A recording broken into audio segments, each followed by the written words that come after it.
Welcome to the Atheist Nun channel, a show aimed to inspire readers to cherish the most meaningful moments found in life by learning about secular morality.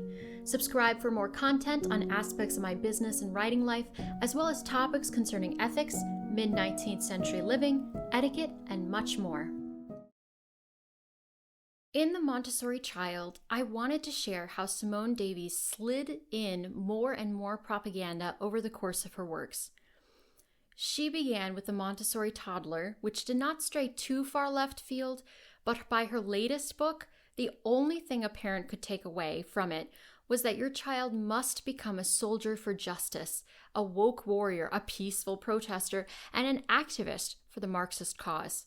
I will now take the time, if you can stand it, to read every bit I could pick out in her latest book that made my hair stand up on end. If you cannot handle the level of woke language worked into this popular parenting guide, then I urge you to just skip to the end or risk losing all your hair.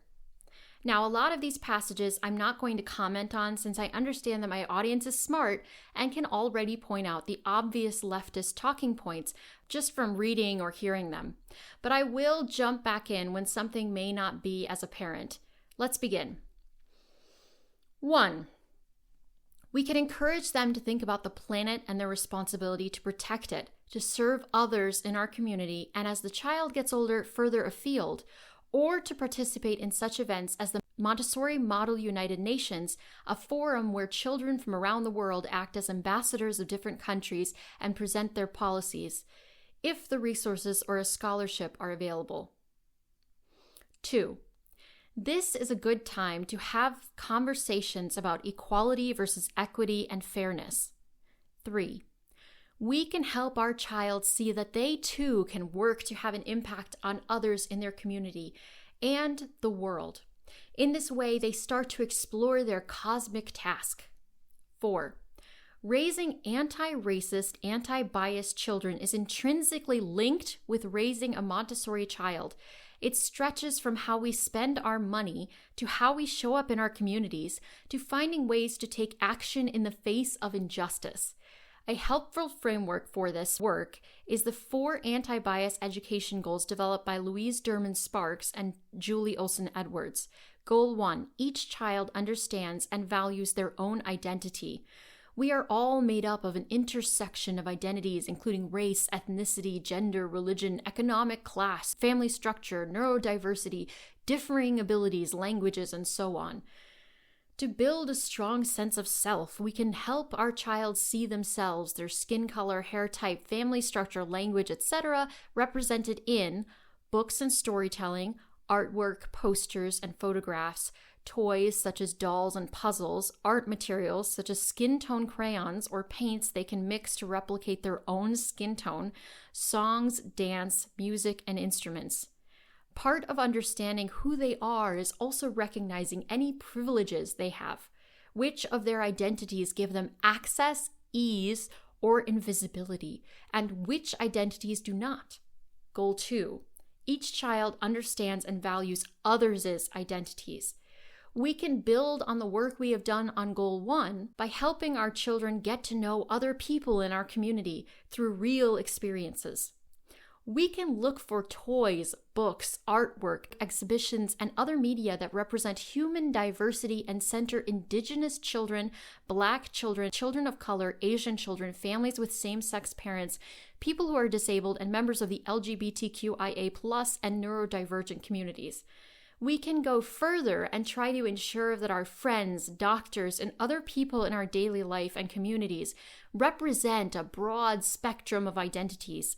We can venture outside our communities to other neighborhoods or towns that are different from our own. We can notice what things are the same and what might be different. Goal 3. Each child can identify injustice and recognize that it hurts.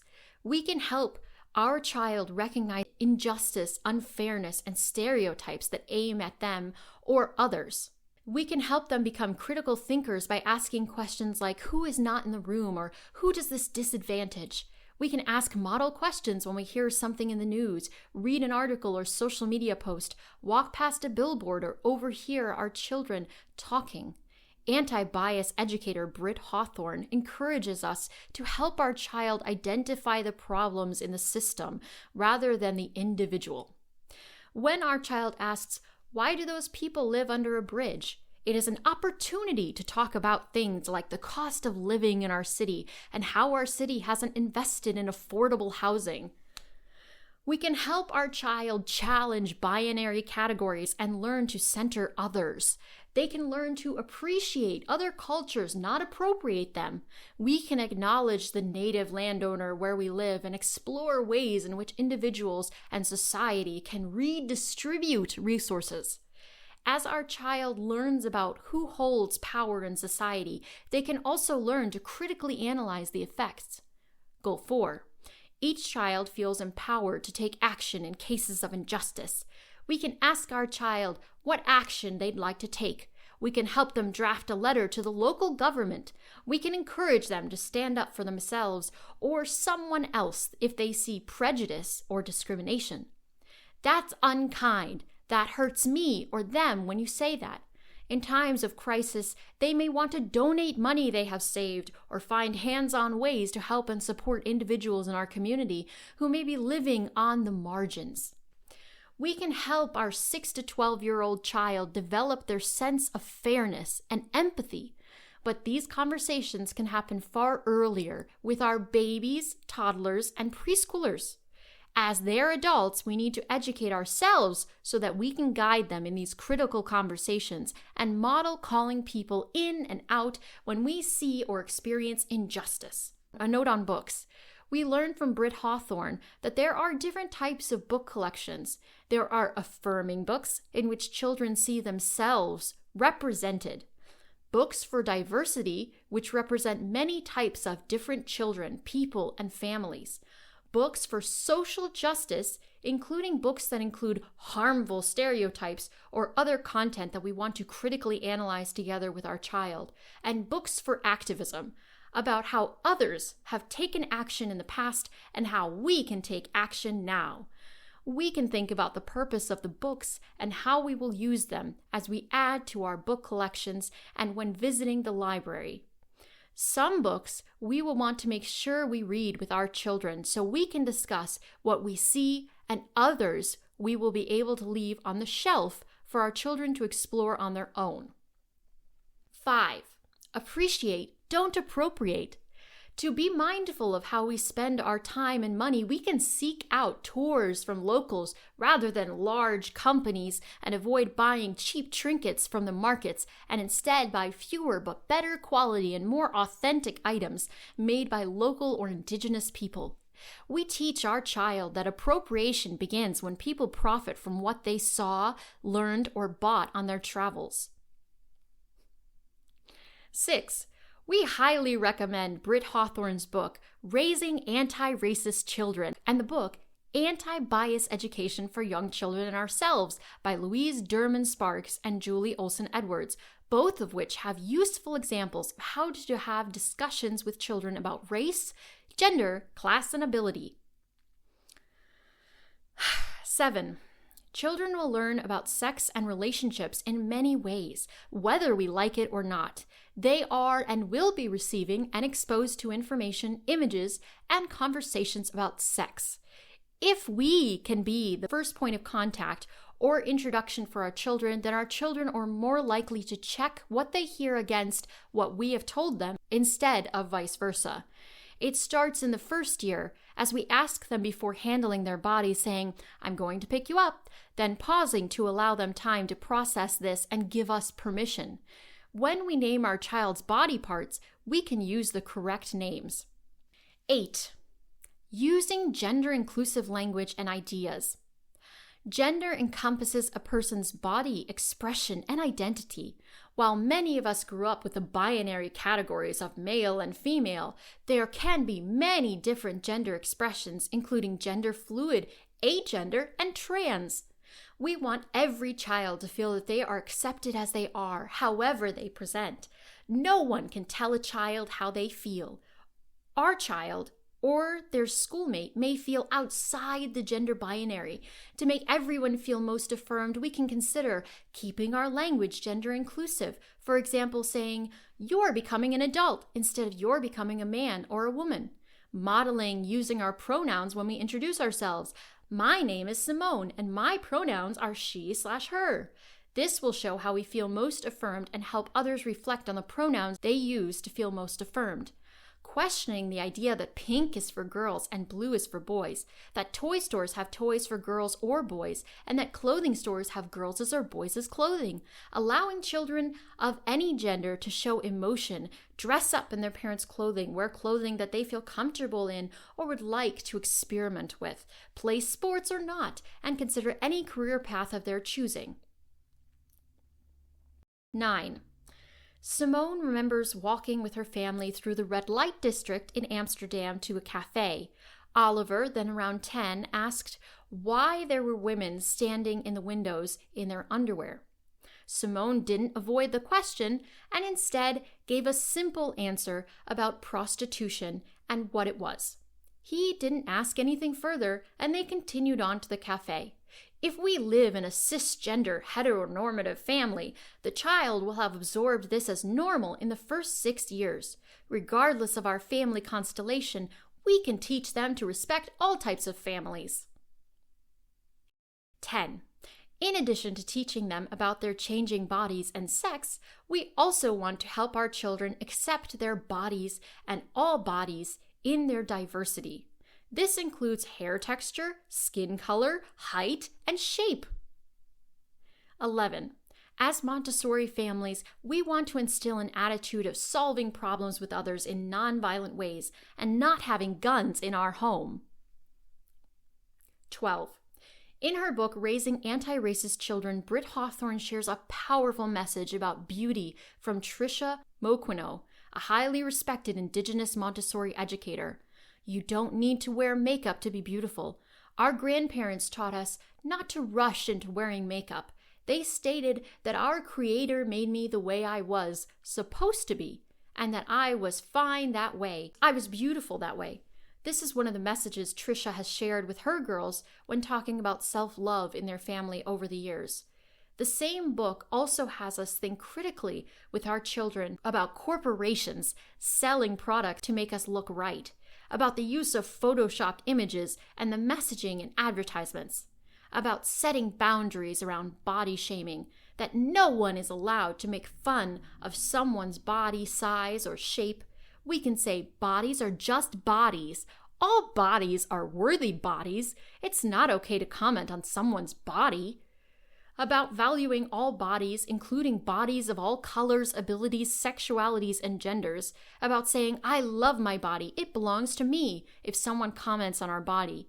About how everyone is allowed to choose what they wear. About learning to have respect for disabled bodies and to recognize where we have privileges and immunity and how we can advocate for others in the community. About how disability can be both visible and invisible. About learning more about body positivity from The Body Is Not an Apology by Sonia Renee Taylor.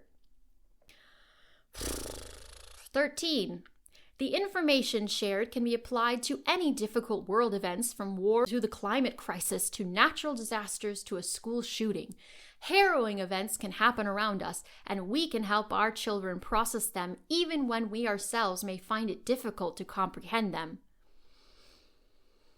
14. The same principles can be applied to conversations about the climate crisis. We can acknowledge the facts, let them know what is being done, tell them we also sometimes feel worried about it, and make a plan for what we would like to do as a family to combat climate change. 15. There's an African saying that it takes a village to raise a child. We can't raise our children in isolation. We work with others, including immediate family members like our partner, if we have one, and other children. 16. Critical minds that seek to make a change in the world towards social and environmental justice. 17. We can also inspire our children by pursuing our own interests, whether it be ceramics, religion, permaculture, activism, sports, playing guitar, or skydiving. 18 is our community diverse and a source of different experiences and perspectives to our children? Can we reconnect with the land and support the indigenous people? Can we volunteer in our community in a way that we find fun? Communities hold us and we hold them. Communities challenge us and we challenge them. Communities celebrate with us and we celebrate with them. 19, addressing our biases. In her article, Understanding Implicit Bias, What Educators Should Know, Cheryl Statz tells us that everyone, regardless of our race, gender, or age, has implicit biases, the attitudes or stereotypes that affect our understanding, actions, and decisions in an unconscious manner. Our unconscious mind will operate faster and contribute to decisions we make before our conscious mind is even aware. The good news is that we can do something about our implicit biases. First, we can identify where our conscious ideals differ from our automatic implicit reactions and bring them into closer alignment. Second, we can increase our contact with people of different religions and ethnicities, as well as people who identify in ways other than we do. When we don't encounter these people in our community, we might follow people on social media with different beliefs, backgrounds, and experiences to ensure that our perspective remains as broad as possible. Last, we can seek exposure to folks who show up in non-stereotypical ways, including those who break occupational gender norms and those with lived experiences that are different from our own. Our aim is to eventually reduce the difference between our implicit and conscious understanding of the world. This is important to reduce our biases and allow our child and any child in society to reach their full potential. 20. Adolescents have a sensitive period for justice. They are developing their moral compass further. The adolescent continues to explore the morality that they began to acquire in the second plane, but it's no longer about things being only equal. They can see people's strengths and needs and consider what is right. They are also ready to think about systems, and if they are fair or systems of oppression and power. This, combined with their growing self-awareness and love for being in community, makes them ready to be activists for change. 21. Adolescents will remind us that they want to express themselves, not blindly follow what we might choose for them. This could be what they study, the sports they play, the hobbies they pursue, the clothes they wear, the music they listen to, their religious beliefs, their gender identity, or whom they are attracted to. 22.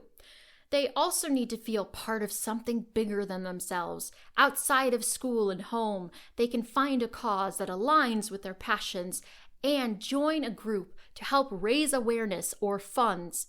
The cause might be animal welfare, human rights, climate change, or peace for war-torn areas. I must now go wash my mouth out with soap. Okay.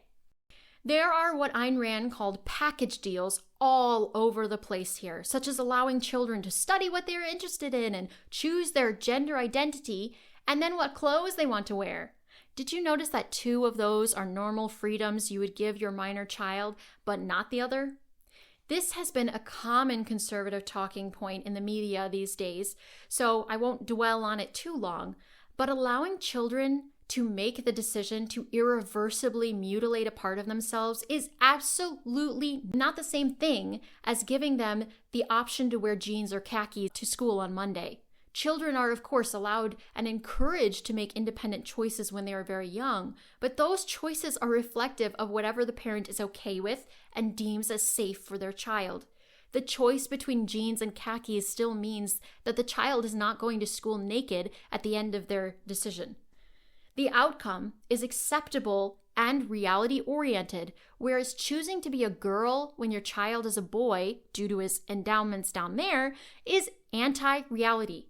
The first recorded promoter of being anti-reality was Plato, who influenced Kant, who influenced Marx, who influenced every college graduate since the 1960s, who are now your everyday environmentalist, activist, democratic socialist, woke warrior, free Palestine chanter, and sadly, many suburban white mothers who soak up this flaming garbage because their friends all do it to their children too. However, I'd venture to guess that most of these women are still too unread to understand where these ideas are stemming from. They will deny any naughty word like Marxism and communism to touch their front step, yet all they spout out are Marxist diatribes that are backed up by the legacy media. I remember taking a philosophy class solely dedicated to Marxism because it wasn't hard to find offered in our school. Within the first few weeks, the class was given a handout of a 1950s-looking housewife with, if I remember correctly, a child in the kitchen. Our professor taught us that this was staring evil in the face, that this was not a life any of us wanted, that this was the very chains of capitalism on display. I had to unlearn so much of my college education and now my research into parenting because Marxist thinking has told me not to do the very thing that has so far made me the happiest, working from home in order to raise our child and care for my husband in a house filled with love. Ayn Rand says in her book, The Romantic Manifesto, that definitions are the guardians of rationality, the first line of defense against the chaos of mental disintegration. Well, my entire higher education consisted of destroying all the definitions I had come to know in my earlier years, back when reality mattered to my teachers. I learned cause and effect. I learned about gravity and space. I learned how to properly do the dishes and care for myself at home. Living in the world of reality was what made me happy, and Marxism tried to take that away from me. Now, I have heard various objectivist people voice concerns over swinging too much in the opposite direction of the religious right. They are seemingly just as worried about Christians teaching creationism to your children as the liberals teaching them about their sexuality. However, based on my experiences so far, no one has ever forced their beliefs on me. If I had ever gone to a private Christian school, then perhaps I would have been asked to pray every morning, but then I would be allowed to live in the real world again. And if creationism was presented, then I would hope it would be alongside evolution.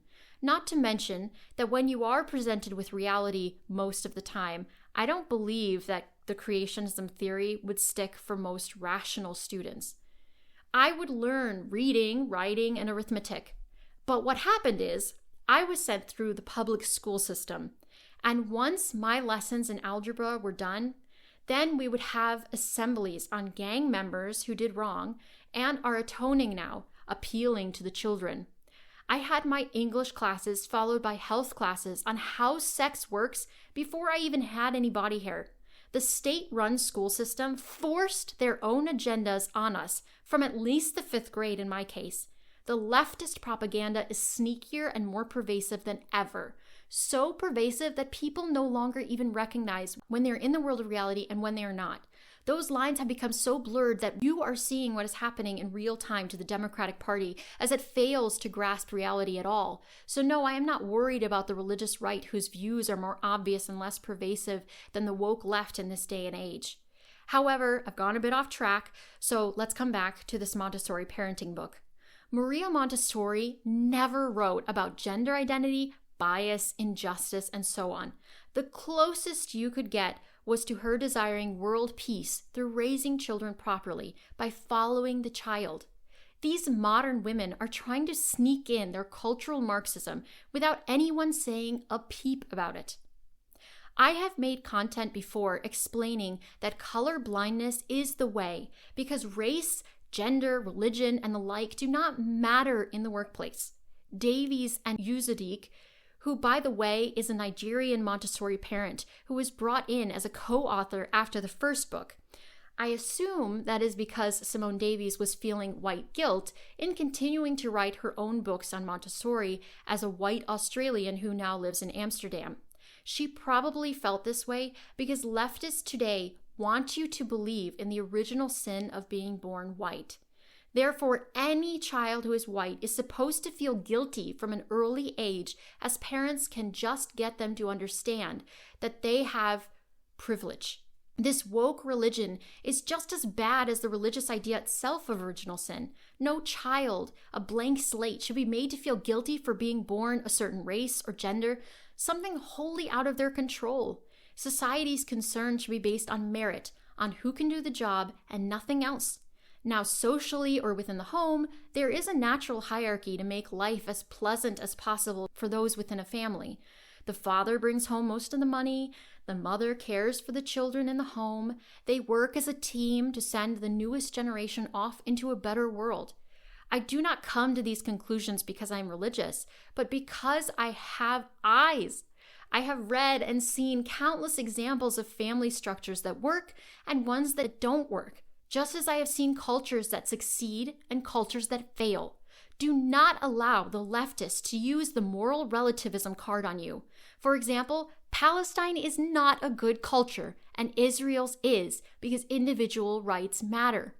Children should be taught that there is a right and a wrong in life, which aligns with reality. They need to know that whatever kind of private parts they have do not matter when they are focused on learning about the world.